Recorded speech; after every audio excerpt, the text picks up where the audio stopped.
Hello everyone, कैसे हो आप सभी लोग। आई होप आप बहुत अच्छे होंगे और अच्छे से तैयारी भी चल रही होगी। सो आज हम करने वाले हैं NIACL असिस्टेंट का जनरल अवेयरनेस का मॉक टेस्ट नंबर 5। अगर आपने इसका प्रीवियस मॉक अटेम्प्ट नहीं किया है तो आई बटन पे मैंने इसका लिंक जो है वो ऐड कर दिया है एंड इस लेक्चर का जो PDF है वो आपको हमारे टेलीग्राम चैनल पर मिल जाएगा। टेलीग्राम चैनल का लिंक आपको हमारे डिस्क्रिप्शन बॉक्स में मिल जाएगा, ठीक है। वहाँ से जाके आप सारे ही PDF डाउनलोड कर पाएंगे। तो जल्दी से स्टार्ट करेंगे आज का मॉक टेस्ट। फर्स्ट आपका क्वेश्चन है, name the mobile app that was recently launched by Indian railways to enhance passenger safety by improving the training of a frontline safety person. तो आंसर आपका हो जाएगा, इस ऐप का नाम है संरक्षा। ठीक है, क्या नाम है? संरक्षा, जिसको लॉन्च किया है इंडियन रेलवेज ने एनहांस करने के लिए, बूस्ट करने के लिए पैसेंजर सेफ्टी को। ठीक है। नाउ जो ये ऐप है इसे डिजाइन किया गया है दिलीप सिंह द्वारा, जो इंडियन रेलवे के ट्रैफिक सर्विस ऑफिसर हैं। और इनिशियली जो संरक्षण ऐप है इसका पायलट प्रोजेक्ट आपका चलाया गया था नागपुर डिवीजन ऑफ महाराष्ट्र में एंड फर्दर इसको अब इसके सक्सेसफुल होने के बाद 16 डिवीजन में इसको एक्सपैंड किया गया है। फाइन। नेक्स्ट आपका क्वेश्चन है, recently NASA has announced which among the following Indian astronaut the pilot for the Axiom mission. तो आप सभी को पता है एग्जॉम मिशन इस साल आपका जो है लॉन्च होना है और इसके पायलट नासा ने यहाँ पे अनाउंस किए हैं, जिनका नाम है शुभांशु शुक्ला। ठीक है, क्या नाम है इनका? Shubhanshu Shukla is the right answer. And ये पहले इंडियन एस्ट्रोनॉट बनेंगे जो बेसिकली आपके विजिट करेंगे इंटरनेशनल स्पेस स्टेशन में on a private mission. And साथ में ही ये पहले इंडियन बनेंगे जो स्पेस में आपके जाएंगे लास्ट 40 ईयर्स में। ठीक है। इसके अलावा नासा की बात करें तो एक्टिंग एडमिनिस्ट्रेटर्स के हैं जेनेट पेट्रो, जिन्हें डोनाल्ड ट्रंप ने जो है अपॉइंट किया था। हेडक्वार्टर वाशिंगटन DC में लोकेटेड है और 1958 में इसे स्टैब्लिश किया गया था। नेक्स्ट क्वेश्चन है, which airline has recently formed a code share partnership with the Kenya Airways Limited to expand its network and to offer more travel options for the passengers. तो recently जो Air India है, ठीक है, Air India ने code share partnership sign की है Kenya Airways limited के साथ। अब कोड शेयर पार्टनरशिप क्या होती है? बेसिकली आप इसे ऐसा समझो कि एक ही प्लेन है और इसी प्लेन को केन्या एयरवेज वाले भी यूज कर रहे हैं और एयर इंडिया वाले भी यूज कर रहे हैं। मतलब यहाँ पे दो प्लेन होने चाहिए थे कायदे से, बट इन लोगों ने टाई अप कर लिया और बोला कि हम आप ही का प्लेन यूज कर लेंगे। ठीक है, तो एक ही प्लेन है बट उसे केन्या एयरवेज भी यूज करेगा और उसे एयर इंडिया भी यूज करेगा। तो सेम फ्लाइट वो यूज करेंगे अपने और पैसेंजर्स को इधर से उधर वो ट्रैवल करवाएंगे। ठीक है। Now as of January 2025 Air India ने 16 कोड शेयर अग्रीमेंट साइन किए हैं अराउंड योर 100 इंटरलाइन अग्रीमेंट। ठीक है। नाउ एयर इंडिया की अगर बात करें तो MD and CEOs के हैं आपके कैम्पबेल विल्सन, हेडक्वार्टर लोकेटेड है आपका गुड़गांव आपका हरियाणा में। एंड देन इसकी शुरुआत 1932 में आपकी की गई थी। नेक्स्ट आपका क्वेश्चन है, India is to provide ₹2371 million fund to which country for the 33 development projects in education, health and agriculture sector। तो इंडिया जो है 2371 मिलियन रुपीस का जो फंड है वो प्रोवाइड कर रहा है श्रीलंका को। ठीक है, इनके 33 डेवलपमेंट प्रोजेक्ट्स के लिए जो रिलेटेड हैं एजुकेशन, हेल्थ और एग्रीकल्चर से रिलेटेड। ओके, ये अनाउंसमेंट की थी श्रीलंका के हेल्थ मिनिस्टर ने और इन्होंने इस चीज के लिए MOU साइन किया है इंडिया के साथ। मतलब श्रीलंका और इंडिया के बीच में ये अग्रीमेंट साइन हुआ है, ये MOU साइन हुआ है और इस अग्रीमेंट के तहत इंडिया जो है ₹620 मिलियन प्रोवाइड करेगा एग्रीकल्चर के लिए, 780 मिलियन प्रोवाइड करेगा हेल्थ के लिए और 315 मिलियन एजुकेशन में प्रोवाइड करेगा आपके श्रीलंका को। ओके। Now next आपको क्वेश्चन है, name the company that has signed an MOU with the national stock exchange of India to empower delivery partners with the financial literacy. तो रिसेंटली स्विगी ने यहाँ पे MOU साइन किया है नेशनल स्टॉक एक्सचेंज के साथ ताकि ये एम्पावर करे इनके डिलीवरी पार्टनर्स को विद अ फाइनेंशियल लिटरेसी। तो आंसर हो जाएगा ऑप्शन नंबर D। और इसी के साथ आपको नोट करना है स्विगी का एम क्या है कि to have a 1 lakh women delivery partners by the 2030। तो ये एम लेके से चले हैं। साथ में ही इन्होंने यहाँ पे मेंशन किया है जो ये MOU साइन किया है आपका नेशनल स्टॉक एक्सचेंज के साथ, ये पार्ट है स्विगी के कॉम्प्रिहेंसिव इनिशिएटिव का which is your she the change. ठीक है, ये ऑफिशियली अभी रिसेंटली लॉन्च किया गया था और इससे पहले मार्च में भी आपने इसकी न्यूज़ देखी होगी। ठीक है। इसका मेन एम क्या था, एम्पावर करना वर्कफोर्स को एंड प्रमोट करना फाइनेंशियल इंक्लूजन को। Okay, now static information cover करें तो स्विगी के आपके मैनेजिंग डायरेक्टर हैं श्री हर्षा मजेटे, हेडक्वार्टर लोकेटेड है आपका बेंगलुरु कर्नाटका में, और इसकी शुरुआत 2014 में की गई थी। नेक्स्ट क्वेश्चन है, the department for promotion of industry and internal trade, जो आपका ministry of commerce and industry के अंडर आता है, इन्होंने एमओयू साइन किया है इनमें से कौन सी कंपनी के साथ, किस चीज़ के लिए, सपोर्ट करने के लिए स्टार्टअप को in a manufacturing and D2C sectors, direct to customer sectors में इनको हेल्प करने के लिए, इनको सपोर्ट करने के लिए ये एमओयू साइन किया गया है। किसके साथ, आपके ये साइन किया गया है बोर्ड के साथ। तो DPIIT ने ये कोलैबोरेशन किया है, ये एमओयू साइन किया है बोर्ड के साथ, ताकि ये स्टार्टअप्स को सपोर्ट कर सके in a manufacturing sectors. Okay, manufacturing and D2C sectors. अब बात करते हैं बोर्ड के starting information basically. So board के CEO करंटली हैं आपके समीर मेहता। इसे 2016 में स्टैब्लिश किया गया था और हेडक्वार्टर लोकेटेड आपका गुड़गांव हरियाणा में। ठीक है। Now next आपको क्वेश्चन है, which of the following option is correct with respect to the new guidelines released by RBI for fixed deposits with NBFCs and housing finance companies, which came into effect from 1st January 2025। तो recently RBI ने जो है नई guidelines निकाली हैं, जारी की हैं, जो आपका स्टार्ट हो गई हैं, मतलब it came into effect from the 1st January 2025। और किन के लिए निकाली गई हैं, fixed deposits with the NBFCs and housing finance companies. अब क्वेश्चन क्या है कि करेक्ट ऑप्शन आपको बताना कौन सा है। ठीक है, पहला वाला क्या बोल रहा है स्टेटमेंट कि for small deposits which is up to 10,000 rupees, depositors जो है ये विड्रॉ कर सकते हैं 100% amount within 3 months of depositing without interest, मतलब उस पर इंटरेस्ट रेट इनको नहीं मिलेगा, और विद इन 3 months आप जो है अप टू 10,000 रुपीज जो है वो विड्रॉ कर सकते हो। ओके, नेक्स्ट स्टेटमेंट है फॉर लार्जर डिपॉजिट्स, आपको 50% विड्रॉल्स जो है वो आप कर सकते हो, पार्शियल विड्रॉल्स यहाँ पे हो सकते हैं, या फिर 5 लाख रुपीस तक का विड्रॉल हो सकता है, जो भी आपका कम होगा, 50% वाला कम होगा अमाउंट, तो वो आप निकाल सकते हो, या आप अप टू योर 5 लाख आप यहाँ पे निकाल सकते हो। और अगेन इसमें भी आपको विद इन 3 months जो है टाइम दिया गया है, विद इन 3 months आप विड्रॉ कर सकते हो, और इस पर भी इंटरेस्ट रेट नहीं मिलेगा। नेक्स्ट आपका स्टेटमेंट कह रहा है, as per the new guideline in cases of a critical illness, जो डिपॉजिटर्स हैं ये भी आपका एंटायर प्रिंसिपल अमाउंट जो है वो निकाल सकता है, वो आपका विड्रॉ करा सकता है प्रीमेच्योरली विदाउट इंटरेस्ट। अगेन जितने भी अभी हमने पॉइंट पढ़े इसमें क्या था कि कोई इंटरेस्ट यहाँ पे नहीं दिया जाएगा। नाउ लास्ट स्टेटमेंट आपका क्या बोल रहा है, ऑप्शन नंबर डी, कि जो NBFCs हैं इनको नोटिफाई करना होगा डिपॉजिटर्स को जब इनकी जो फिक्स डिपॉजिट है वो मैच्योर हो जाएगी।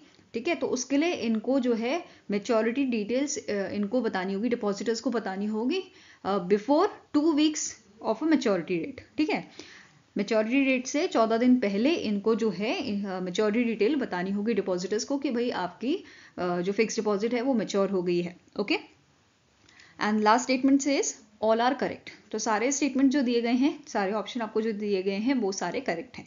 तो आंसर क्या हो जाएगा, ऑप्शन नंबर ई। अब यहाँ पे एक चीज़ नोट कर लीजिए कि जो मेच्योरिटी डिटेल है यहाँ पे अभी क्या बोला गया है कि 14 दिन पहले हमें बताना होगा, बट प्रीवियसली RBI की जो गाइडलाइंस थी उसमें ये मेंशन किया गया था जो NBFC हैं ये नोटिफाई करते थे डिपॉजिटर्स को 2 महीने पहले। ठीक है, earlier it was 2 months, before 2 months of a maturity date, but now it is shortened to a 14 days. Okay, 2 week पहले अभी इनको बताना होगा कि आपकी जो फिक्स डिपॉजिट है वो मैच्योर हो गई है। ओके, नेक्स्ट क्वेश्चन है, the Ahmed al Sharaa is appointed as a interim president of which country.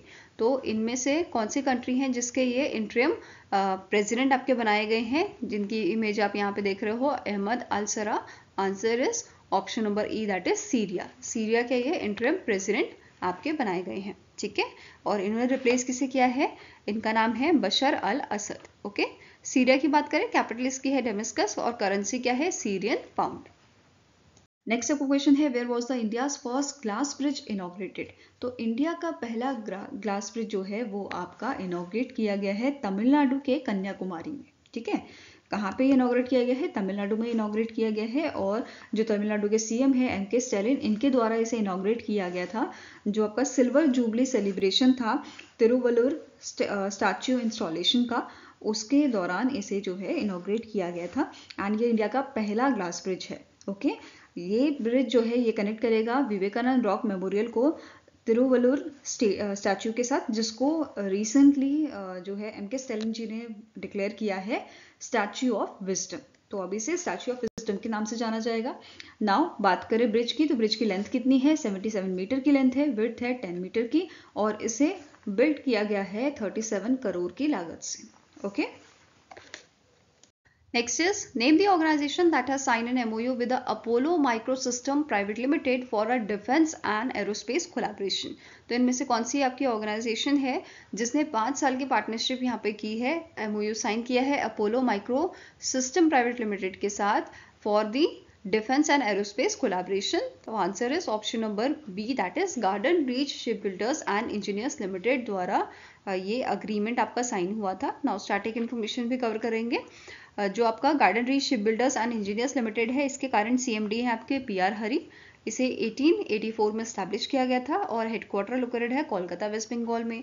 Then Apollo Micro system की अगर बात करें तो इसके करंट MD है आपके बदम करुणाकर रेड्डी। स्टैब्लिश किया गया था 1985 में और हेडक्वार्टर लोकेटेड आपका हैदराबाद तेलंगाना में।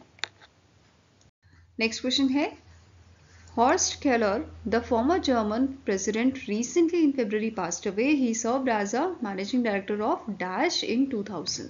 तो हॉर्स्ट केलर जो हैं ये आपके जर्मन प्रेसिडेंट रहे थे और इन्होंने जो इंटरनेशनल मॉनेटरी फंड है इसका मैनेजिंग डायरेक्टर इन्होंने सर्व किया है इन द ईयर 2000 और 4 साल का इनका जो है 4 साल उन्होंने यहाँ पे सर्व किया था इंटरनेशनल मॉनेटरी फंड में। ठीक है, IMF में इन्होंने सर्व किया था और ये 9th प्रेसिडेंट आपके बने थे जर्मनी के 2004 से 2010 के बीच में।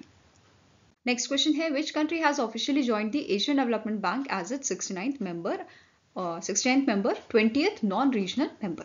ठीक है, 69th मेंबर बना है, 20th नॉन रीजनल मेंबर ये बना है। अब कौन सी कंट्री है? It is the Israel. ठीक है, टोटल इसके आपके एशियन डेवलपमेंट बैंक के 68 मेंबर थे, अभी ये 69 हो गए हैं after Israel joined the Asian Development Bank as a member. Fine.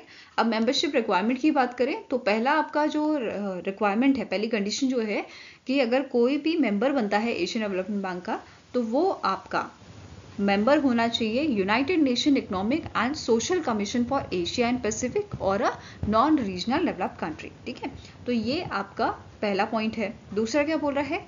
Membership के लिए क्या होता है, जितने भी मेंबर होते हैं वो वोटिंग करते हैं।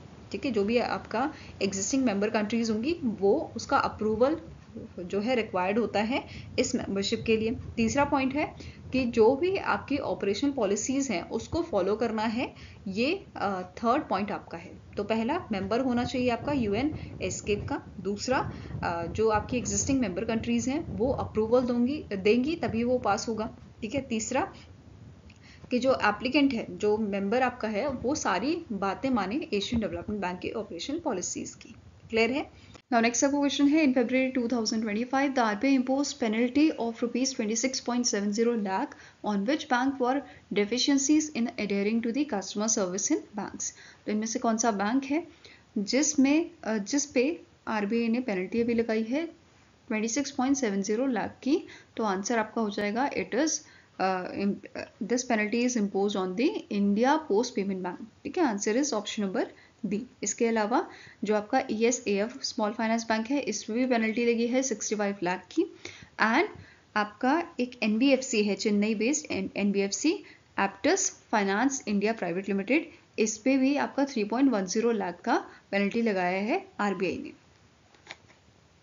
नेक्स्ट अब क्वेश्चन है नेम द पर्सनालिटी और personalities who is or are awarded with the Shokrow Prize for Freedom of Thought 2024 by the European Parliament। तो ये जो आपका अवार्ड है शोक्रो प्राइज ये यूरोपियन पार्लियामेंट देती है।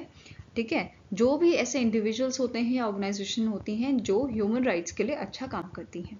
फाइन, तो इस बार ये अवार्ड दिया गया है मेरिया कोरिना मैकाडो एंड दूसरे आपके पर्सन है एडमुंडो गॉन्जेल्स। ठीक है, इन दोनों को ये आपका अवार्ड दिया गया है। तो आंसर आपका हो जाएगा बोथ B and C, मतलब इनको अनाउंस किया गया है और ये अवार्ड इन्हें 18 दिसंबर 2024 को दिया जाएगा। फ्रांस में ये सेरेमनी आपकी होगी।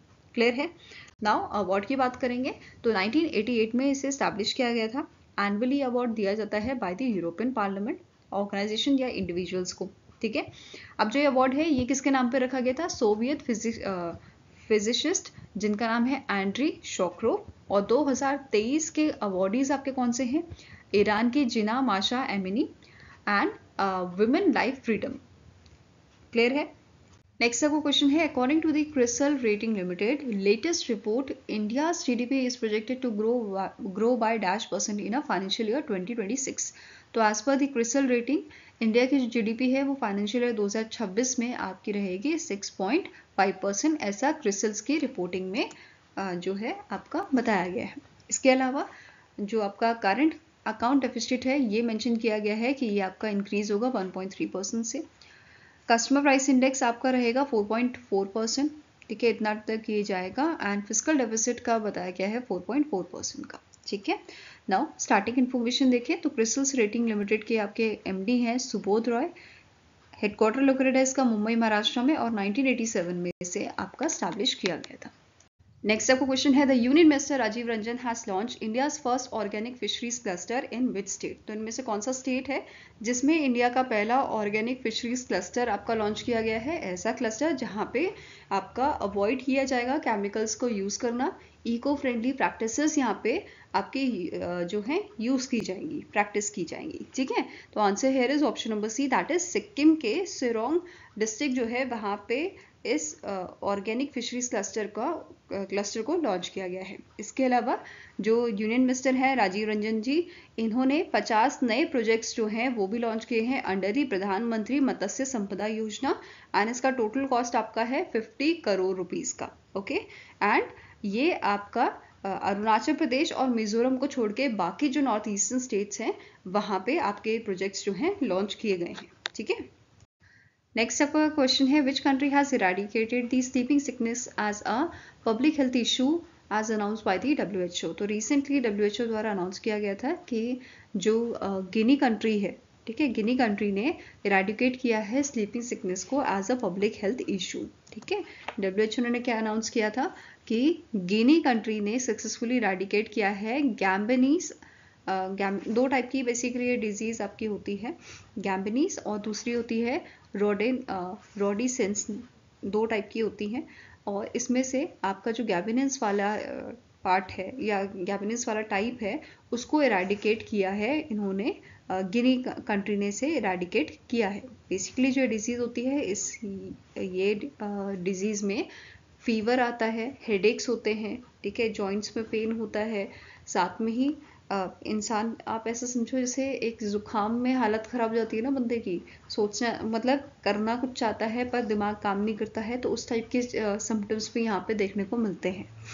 मैंने जस्ट एग्जांपल दिया कि ऐसी कंडीशन यहाँ पे होती है, ठीक है, कि कंफ्यूजन होता है, हमारा जो बिहेवियर है वो चेंज होता है, तो इस टाइप की चीज़ें इस डिजीज में देखने को मिलती हैं। नाउ गिनी की अगर बात करें तो इसके इंटरिम प्रेसिडेंट अभी हैं आपके ममाडी डोम बोया, कैपिटल इसकी है कोनार्की और एंड करेंसी इसकी क्या है, गिनी फ्रैंक, ओके।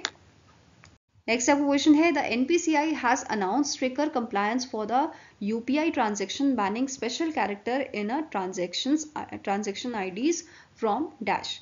तो आपका रिसेंटली NPCI ने अनाउंस किया था कि वैसे तो ये 2024 में इन्होंने अनाउंस किया था कि हमारी जो UPI ट्रांजेक्शन ID है इसमें हमें जो है सिर्फ अल्फा न्यूमेरिक जो है उसे रखना है। अगर आप स्पेशल कैरेक्टर यूज करोगे इन दैट केस आपकी जो ट्रांजेक्शन है वो रिजेक्ट हो जाएगी, ठीक है। तो अभी तक ये चीज़ इन्होंने अनाउंसमेंट 2024 में किया था कि ये चीज़ आपको फॉलो करनी है कि अल्फा न्यूमेरिक ही रखना है, बट अब इसे जो है इफेक्ट में ला दिया गया है, मतलब अब ये 1 फरवरी 2025 से इफेक्ट में आ गया है कि कोई स्पेशल कैरेक्टर अगर ट्रांजेक्शन ID में होगा तो आपका ट्रांजेक्शन रिजेक्ट कर दिया जाएगा, ठीक है। तो आंसर क्या हो जाएगा यहाँ पे, ऑप्शन नंबर है 1 फरवरी 2025 से ये इफेक्ट में आया है। Transaction with a special character जैसे आपका @ हैशटैग डॉलर ये सब होगा, in that case it will be automatically rejected. आपको सिर्फ ट्रांजेक्शन ID में क्या रखना है, अल्फा न्यूमेरिक आपको रखना है, ठीक है, ये क्लियर है। नेक्स्ट क्वेश्चन है, name the app that was recently launch by ministry of railways to serve as a one stop solution for Indian railway services. एक ही जगह पे सारी सर्विसेज आपको मिल जाएं रेलवेज की, उसलिए उसी वजह से एक ऐप जो है वो रिसेंटली लॉन्च की गई है जिसका नाम है स्वरेल। क्या नाम है इसका? स्वरेल। और इस ऐप के थ्रू टिकट जो है वो बुकिंग यहाँ पे हो सकती है। देन अगर आपको स्टेटस चेक करना है सीट का तो वो भी आप चेक कर सकते हो। फूड ऑर्डर करना है वो भी इस ऐप के थ्रू किया जा सकता है। तो जो डिफरेंट मल्टीपल आपके सर्विसेज हैं इंडियन रेलवेज की, वो इस ऐप के थ्रू जो है सर्व की जा सकती हैं। और ये जो ऐप है ये करंटली बीटा टेस्टिंग फेज पे है। इसका मतलब टेस्टिंग फेज अभी चल रहा है। और डेवलप किसने किया है इसे? Centre for railway information system द्वारा इसको डेवलप किया गया है।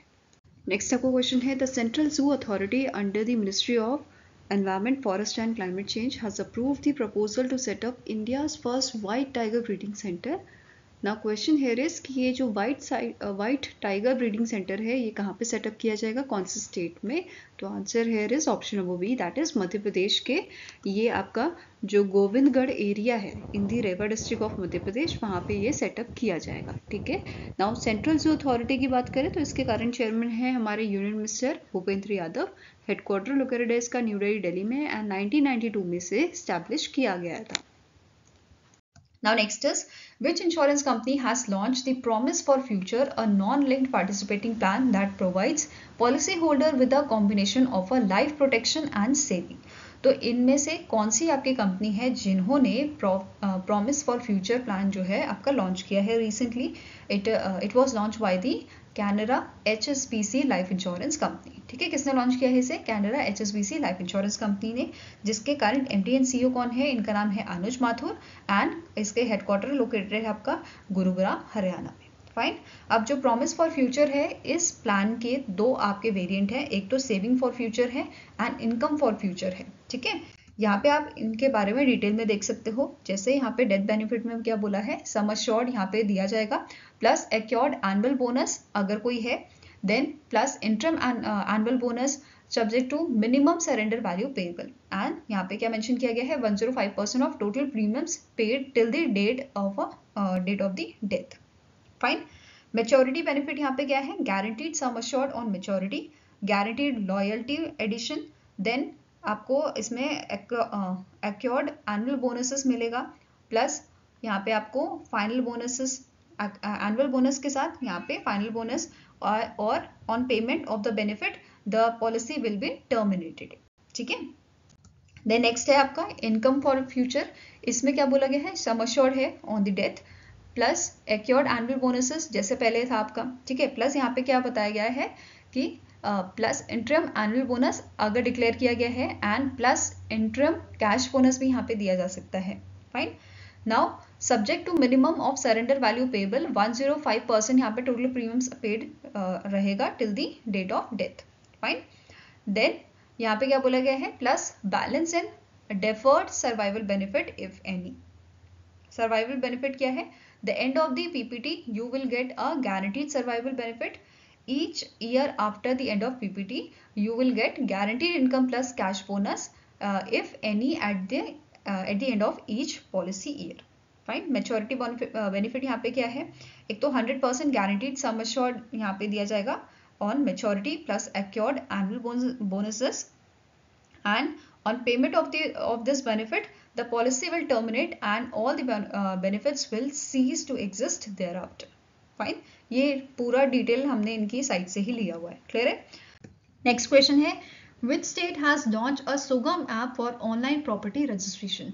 तो अभी रिसेंटली छत्तीसगढ़ गवर्नमेंट ने सुगम ऐप लॉन्च की है ऑनलाइन प्रॉपर्टी रजिस्ट्रेशन के लिए, ताकि जो फ्रॉड होते हैं उनको कम किया जा सके और जो बिचौले का काम होता है, ठीक है, जो मिडिल मैन होता है उसका काम यहाँ पे बंद हो जाए, जो आपसे एक्स्ट्रा पैसे लेता है। राइट।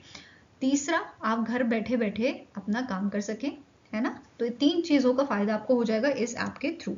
अब इस ऐप आप ये रजिस्ट्रेशन आप कैसे कर पाओगे, तो आपको फोटोज अपलोड करनी है अपनी साइट की 3 एंगल से, जिसमें लैटिट्यूड लॉन्गिट्यूड डिटेल्स आपको डालनी है, साथ में ही जो रिक्वायर्ड डॉक्यूमेंट मेंशन होंगे वो आपको सबमिट करने हैं।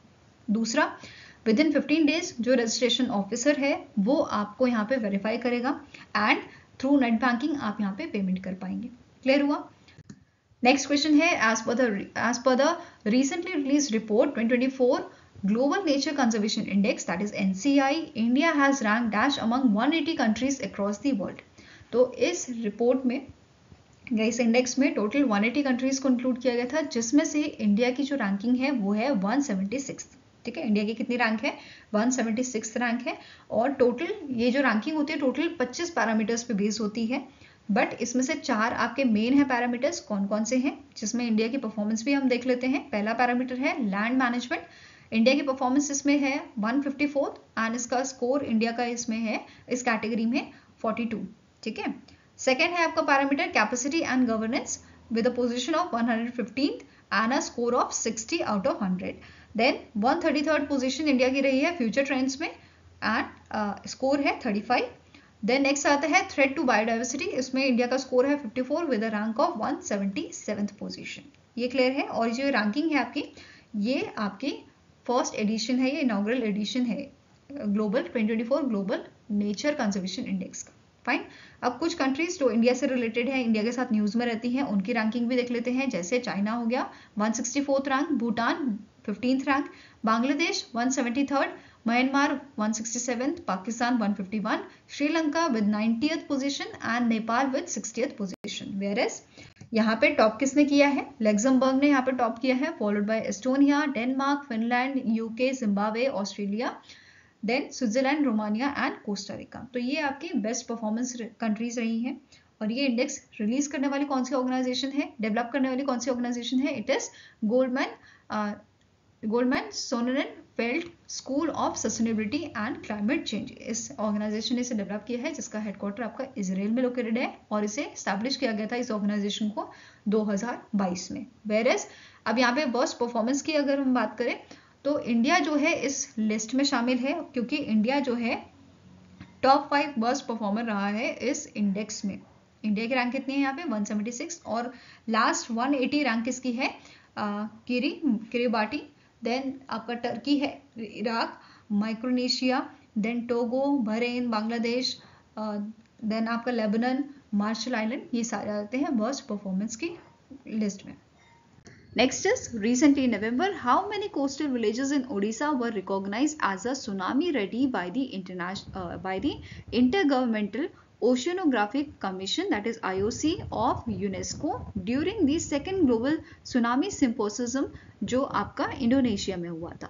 तो recently 24 आपके जो कोस्टल विलेजेस हैं उड़ीसा के, उसको रिकॉग्नाइज किया गया है सुनामी रेडी। ठीक है, आंसर यहाँ पे आपका हो जाएगा ऑप्शन नंबर बी। अगर यहीं पे मैं आपसे पूछूं कि इनिशियली कितने विलेजेस जो हैं वो आपके सुनामी रेडी आपके अनाउंस किए गए थे, रिकॉग्नाइज किए गए थे 2020 में, तो 2 विलेजेस थे, उनका क्या नाम है वो भी अभी पढ़ेंगे हम। उससे पहले बात कर लेते हैं ये जो विलेजेस हैं ये कौन कौन से डिस्ट्रिक्ट में लोकेटेड हैं उड़ीसा के। ठीक है, पहला आपका डिस्ट्रिक्ट है बालासोर, नेक्स्ट है भद्रक, देन केंद्रपारा, जगत सिंहपुर, पुरी और गंजम। इन डिस्ट्रिक्ट्स में ये आपके 24 विलेजेस जो हैं कोस्टल विलेजेस ये लोकेटेड हैं। एंड ये जो विलेजेस थे इनको रिकॉग्नाइज किया गया था by the national tsunami ready recognition board, जिसमें आपके साइंटिस्ट होते हैं Indian national centre for ocean information services के, एंड ऑफिसर्स होते हैं नेशनल डिजास्टर मैनेजमेंट अथॉरिटी के। और ये यहाँ के साइंटिस्ट और ऑफिसर्स मिलके जो है आप विजिट करते हैं इन विलेजेस में और चेक करते हैं, वेरीफाई करते हैं कि जो 12 इंडिकेटर होते हैं किसी विलेज को अनाउंस करने के लिए सुनामी रेडी, वो सही है कि नहीं। मतलब कि यहाँ पे वो एक तरह से चेक करते हैं, और ये चेकिंग आपकी सितंबर 2024 में की गई थी। ठीक है, उसके बाद ही अभी इन्हें रिकॉग्नाइज किया गया है सुनामी रेडी विलेजेस। फाइन। कौन कौन से विलेजेस इस लिस्ट में है आप यहाँ पे आराम से देख सकते हो, पूरी लिस्ट यहाँ पे मैंने ऐड की हुई है। नाउ कुछ की पॉइंट्स देख लेते हैं। जैसे मैंने आपको बताया कि 2020 में 2 सुनामी रेडी जो विलेजेस हैं उनको रिकॉग्नाइज किया गया था। कौन कौन से विलेजेस थे? पहला विलेज आपका है नोलिया शाही और दूसरा है वेंकट रायपुर। ये दोनों आपके 2020 में रिकॉग्नाइज किए गए थे सुनामी रेडी विलेजेस। ठीक है, और अभी जो आपकी ये सिम्पोसिज्म हुई थी वहाँ पे इनका जो आपका रिकॉग्निशन है इन 2 विलेजेस का वो रिन्यू हुआ है, और बाकी 24 जो आपके विलेजेस हैं कोस्टल विलेजेस, इनको रिकॉग्निशन दिया गया है।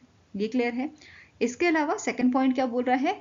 Now Odisha has 381 tsunami prone coastal villages and habitation. Now अब यहाँ पे 381 tsunami prone coastal villages हो गए हैं उड़ीसा में. And अब यहाँ पे सब चीज़ तो हमने बात कर ली है ना, कि ये रिकॉग्निशन दिया जाता है और कितने वेरिफिकेशन पॉइंट्स आपके होते हैं, 12 होते हैं, इंडिकेटर्स होते हैं. ठीक है, अब इसमें कौन सी ऑर्गेनाइजेशन है जो मेजर रोल निभा रही है इनको सुनामी रेडी करने के लिए? ये ऑर्गेनाइजेशन आपकी है Odisha state disaster management authority, OSDMA, जो है काम कर रही है इन विलेजेस को, कोस्टल विलेजेस को सुनामी रेडी बनाने के लिए. फाइन. नाउ स्टैटिक इन्फॉर्मेशन देख लेते हैं हम. IOC यूनेस्को की इसके चेयरपर्सन है डॉक्टर युताका मिकेंदा. हेडक्वार्टर लोकेटेड है आपका इसका पेरिस फ्रांस में, and it established in the year 1960. Okay. Next आपका question है, the RBI has recently issued a new guidelines starting from the 1st January 2025 which mandated the closure of which among the following account to enhance banking security and to improve overall efficiency in a banking operation. तो recently RBI द्वारा जो है guidelines release की गई हैं जिसमें आपके ऐसे अकाउंट जो एक्टिव नहीं है, ऐसे अकाउंट जिनमें कोई ट्रांजैक्शन नहीं हो रहा है और आप इसे यूज़ भी नहीं कर रहे हैं, ठीक है, काफ़ी टाइम से आपने यूज़ नहीं किया है, तो ऐसे अकाउंट्स को बंद करने की यहाँ पे बात की गई है. ये मैंडेटरी किया गया है कि ऐसे अकाउंट बंद करे जाएं ताकि आपके साथ फ्रॉड होने की कोई चांसेस ना रहें. फाइन. अब इस चीज़ के लिए जो डॉर्मेंट अकाउंट है, जो इनएक्टिव अकाउंट है और जीरो बैलेंस अकाउंट है, इनके क्लोजर की बात की गई है. तो आंसर आपका हो जाएगा option number E, all A, B and C are correct. Clear है. नाउ एक एक करके तीनों अकाउंट की बात करते हैं. डॉर्मेंट अकाउंट क्या होता है? ऐसा अकाउंट जिसमें कोई एक्टिविटी नहीं हुई है, कोई ट्रांजैक्शन नहीं हुआ है 2 या 2 से ज़्यादा साल, कंटिन्यूस 2 इयर्स और 2 years and more than 2 years. Clear है. इनएक्टिव अकाउंट क्या होता है? ऐसा अकाउंट जो 1 साल या 1 से ज़्यादा साल इनएक्टिव रहा है, ठीक है, आपने उसे रीएक्टिवेट नहीं किया है. ओके. नेक्स्ट है जीरो बैलेंस अकाउंट. ऐसा अकाउंट जिसमें जीरो बैलेंस जो है मेंटेन किया जा रहा है बहुत ज़्यादा टाइम से, ठीक है, मतलब बहुत ज़्यादा टाइम हो गया है, बहुत ज़्यादा ड्यूरेशन हो गया है जिसमें जीरो बैलेंस जो है मेंटेन किया जा रहा है. तो इन सब अकाउंट को यहाँ पे क्या बोला है? क्लोज करना चाहिए. और इसके लिए स्टेप्स क्या दिए हैं RBI ने? पहला है आपका जो इनएक्टिव अकाउंट है उसको आप रीएक्टिवेट कीजिए, ठीक है. एटलीस्ट 1 ट्रांजेक्शन इसमें आपको करना होगा if the account has been inactive for over 12 months, ठीक है. अगर 1 साल से ऊपर हो गया है तो आपको एक ट्रांजेक्शन इसमें करनी है. दूसरा क्या है? Engage with a dormant account. आपको विजिट करना होगा ब्रांच में, रीएक्टिवेट करवाना होगा अपना डॉर्मेंट अकाउंट, ठीक है, जो आपका डॉर्मेंट रहा है 2 सालों से. नेक्स्ट है आपको जीरो बैलेंस अकाउंट जो है उसमें आपको जो है लॉन्ग पीरियड्स तक जीरो बैलेंस अकाउंट नहीं रखना है, जीरो बैलेंस नहीं रखना अपने अकाउंट में, मतलब कुछ ना कुछ आप वहाँ पे मनी जो है वो रखिए. ओके. नाउ नेक्स्ट आपको क्वेश्चन है, Kegyar dance festival is celebrated annually in which state? तो इनमें से कौन सा स्टेट है जहाँ पे केग्यार डांस फेस्टिवल जो है वो आपका सेलिब्रेट किया जाता है इन मंथ ऑफ दिसंबर? तो इट इज़ योर सिक्किम, ठीक है. सिक्किम में बेसिकली ये डांस परफॉर्म किया जाता है और जो आपके बुद्धिस्ट मॉन्क होते हैं वो इस टाइप का चोला पहन के इस डांस को परफॉर्म करते हैं. Okay. And according to Tibetan calendar जो 10वां महीना होता है उसके 28 और 29 जो डेट होती है जो बेसिकली दिसंबर में पड़ती है, तो उस टाइम पे ये फेस्टिवल जो है ऑर्गेनाइज किया जाता है. और इस फेस्टिवल को में जो जैसे कि मैंने आपको बताया लामा लोग होते हैं वो इसे परफॉर्म करते हैं, ठीक है. Now next is the Insurance Regulatory and Development Authority of India has extended the implementation of International Financial Reporting Standard 17-. तो जो आपका ये IFRS 17 है, जो स्टैंडर्ड है, इसका इम्प्लीमेंटेशन एक्सटेंड किया है IRDAI ने. पहले ये फाइनेंशियल ईयर 2025 तक करना था, अब इसे आपका इंक्रीज करके अप्रैल 2027 तक इसे एक्सटेंड कर दिया गया है. क्लियर है. नाउ अब जो इंटरनेशनल फाइनेंशियल रिपोर्टिंग स्टैंडर्ड है, नाम से पता चल रहा है ये आपका स्टैंडर्ड किसके लिए है? ये एक फ्रेमवर्क है किसके लिए? रिपोर्ट करने के लिए इंश्योरेंस कॉन्ट्रैक्ट को, जो डेवलप किया गया था by the UK based International Accounting Standard Board and it was introduced in May 2017, ठीक है. और ये रिप्लेस किसे करेगा? IFRS 4 को. क्लियर है. नाउ IRDAI के बारे में बात करें तो इसके चेयरमैन है करंटली देवाशीष पांडा. हेडक्वार्टर्स का लोकेटेड आपका हैदराबाद तेलंगाना में. फाइन. अब नेक्स्ट क्वेश्चन है, रिसेंटली आरबीआई ने ऐड किए हैं 13 फर्म्स को इनके अलर्ट लिस्ट में of unauthorised forex trading platform with this total number of entities in RBI alert list has expanded to dash. तो रिसेंटली 13 ऐड हुई हैं, अब टोटल कितनी हो गई हैं? तो 88 आपकी फॉर्म्स इस लिस्ट में हो गई हैं। ठीक है, आंसर यहाँ पे आपका हो जाएगा ऑप्शन नंबर बी। और कौन सी 13 फॉर्म्स को ऐड किया गया है? तो Ranger Capital, TDFX, Infix, Yorker FX, Growline, Think Markets, Smart Prop Trader, Funded Next, Welltrade, Fresh Forex, FX Road, DBG Market and आपका पल्सन ट्रेड। इन 13 फॉर्म्स को अलर्ट लिस्ट में ऐड किया गया है आरबीआई द्वारा। क्लियर है?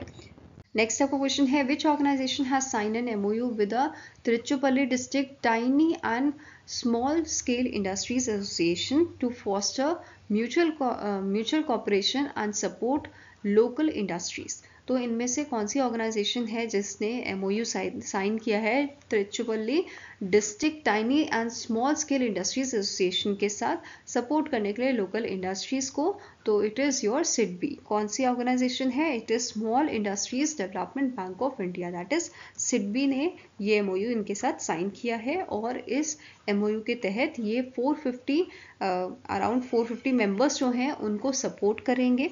ठीक है, एंड इनको जो है आपका जो इंटरेस्ट रेट है वो थोड़े मतलब जो औरों के कंपैरिजन में इनको थोड़ा आपका यहाँ पे छूट दी जाएगी इंटरेस्ट रेट में। ओके, नाउ SIDBI की अगर बात करें, SIDBI के करंट MD एंड CEO कौन है? इनका नाम है शिवा सुब्रमण्यन रमन। हेडक्वार्टर्स का लोकेटेड आपका लखनऊ उत्तर प्रदेश में। वहीं पे अगर हम बात करें इस ऑर्गेनाइजेशन की, तो इसके करंट प्रेसिडेंट कौन है?